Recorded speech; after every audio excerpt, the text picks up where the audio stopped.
By now, you have read or watched the video on the 7 secrets to selling your home. This is a series now of 7 videos and reports that I'm providing regarding those 7 secrets. So let's get started with the first one. The first one is secret number 1, the real estate formula. That's right. There is a secret real estate formula. And most agents, I'm here to tell you, most agents don't know that there even is a secret real estate formula. And in fact, the real estate formula is made up with the 3 factors that affect the marketability of the home.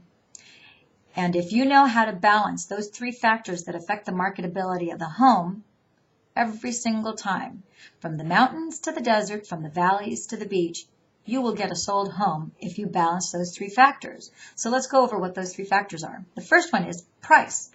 The price of the home has to be set at just market value or a little bit under market value, because 80 to 90% of buyers first start their home search on the internet, looking at homes in your price range, in your area, because buyers first buy into a neighborhood. So a home has to be priced for the condition in which it's in for that marketplace. So how do we do that? The way we do that is we look at active sales, we looked at pending and closed. So active, pending, and closed sales. And what actives tell us, these are homes that are competing with your home. These are your competitors. Buyers who look at your home are going to look at these active sales as well as yours. And your house will either sell those houses or vice versa, depending on how this real estate formula is balanced. So pricing.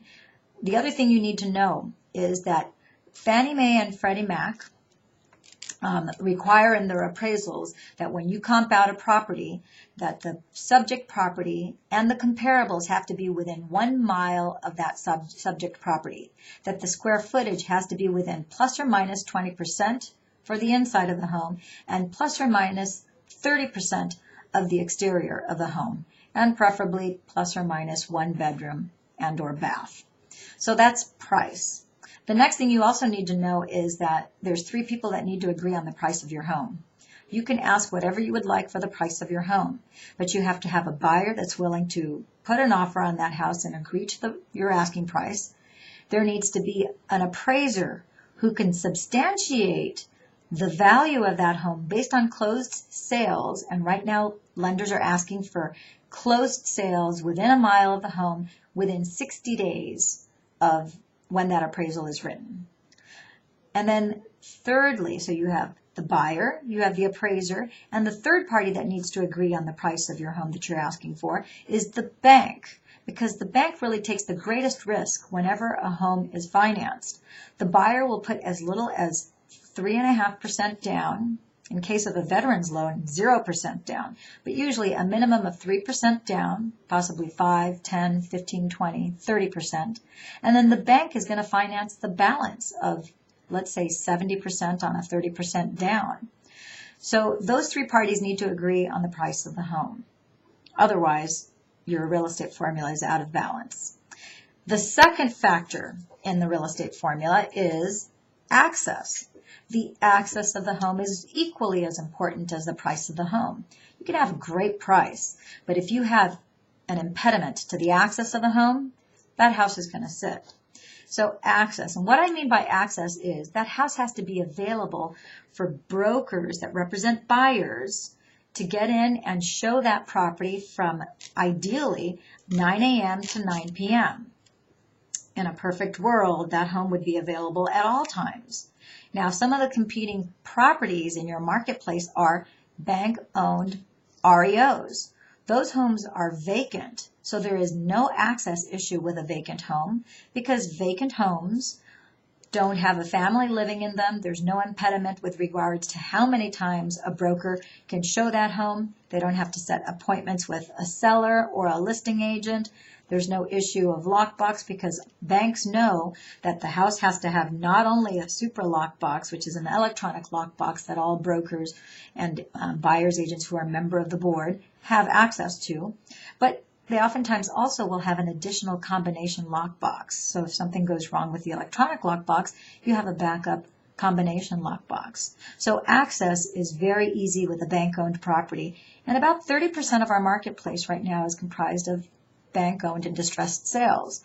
So it's important to know price has to be at market or just a little under, and access. You have to have good access to the home.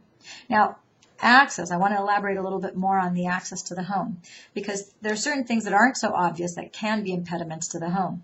Let's say you agree to put on a lockbox, and let's say you're gone from 7 o'clock in the morning till, let's say, 6 or 7 o'clock at night, and you say, great, put the lockbox on, and I'm able to, that's fine. The house can be shown anytime from 6:30, 7 o'clock in the morning till 7 p.m. After that, I'd like maybe a call just as a little forewarning until 8 o'clock at night or until 9 p.m. at night, what have you.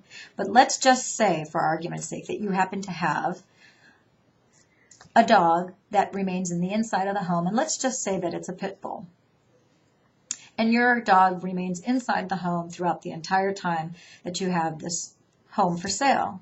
Well, I don't have to tell you that that pit bull is going to be a big impediment to anybody viewing the inside of that home.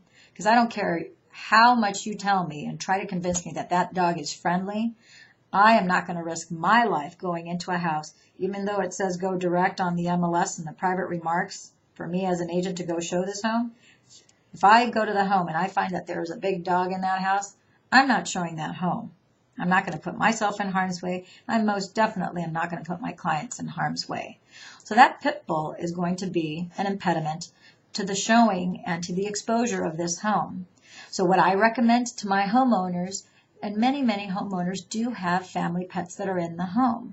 And what I recommend is just for the first 2 weeks that we're putting this home on the market, because the first 2 weeks are the most critical times on the market, let's have that dog, that animal, placed with a relative or in a kennel or in another safe place so that we can show without any kind of impediments to access that home.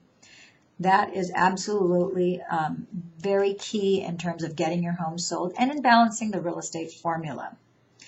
Number 3, so I talked about price first. Number 2, access, plus the third factor that affects the marketability of the home, and that's wages. And wages are also known as commissions.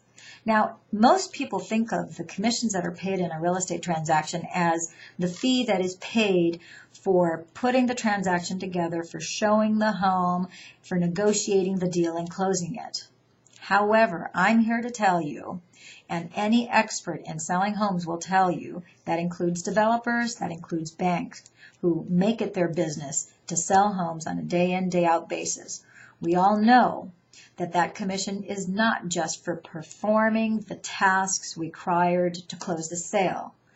That commission, those wages, are also a marketing fee to grab the attention of the prospective buyer's broker or buyer's agent who is controlling 80 to 90% of the buyers out in the marketplace.